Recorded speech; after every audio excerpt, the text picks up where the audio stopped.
Scene 4. Open scene montage 5. The morning light drips from the window's glass blocks. Carl never sleeps this late. Carl is always up showered and taken his many medications before the light of day reaches his house. Carl gets up and readies himself for the challenging day ahead. He showers, dresses, eats, and goes to his car. Since he was running late, he wouldn't be able to have breakfast from McDonald's with his brother. Carl thought it was much more about the time spent and not the food. Carl sat in his office working on his computer, never realizing that he had not spoken to his brother. The day went on and Carl finished without ever speaking to his brother. As darkness took over from the light and Carl had reached his home, his phone rang. It was his sister-in-law. Carl's brother was dead. Carl sat back in his chair and thought about his childhood. He thought about a kid named Vance. Carl was fucked up, but this kid took fucked up to the next 4 levels. This kid would kill small animals and gut them. Never found out what he did with the guts. Never wanted to know, Carl thought. Vance would show off the pelts at school. What a fucking weirdo, Carl thought, but for some reason, when Carl thought about death, he thought of Vance. The next person he thought of was Fifi, his half-sister. What a shithead crackhead she turned out to be. She did everything for crack. She sold herself and she exposed her kids to a life of pain and suffering. She had 4 kids, but Carl only knew about 3. 2 girls and a boy.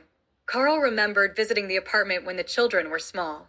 They were so cute, so innocent. They come running up with a look of, please get us the fuck out of this shithole. Carl would look around and see food all over the floors. Stains on what furniture that was there. Just an overall hellhole. Carl wanted to call CYS, but decided not to. They would separate them, and they may never see each other again. In some ways, Carl saw the death of his brother as also being the death of his sister. Carl never tolerated his sister's bullshit, but his brother did. They were full brother and sister. Carl thought that might be why he dealt with the BS. Carl started thinking about a time when Fifi got Carl to fight over her. It was a simple situation that taught Carl that his beloved sister was full of shit. Carl had a dog. He brought the dog around his sister to play. Fifi, being the piss-ass that she was, ran and told her brother that the dog bit her. Carl and his brother fought. It was at that moment that Carl knew he would never intervene on his sister's behalf again. Anyway, all of these thoughts brought Carl back to the death of his brother.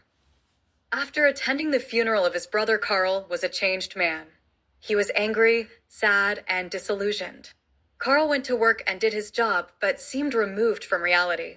Something was happening to Carl, but no one could put their finger on it. Death was never really an issue with Carl.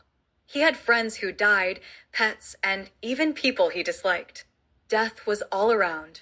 Maybe it was the suddenness of his brother's passing. Carl himself attempted to understand what was happening to him. All he could come up with is grief. Was it really that simple? Carl was grieving.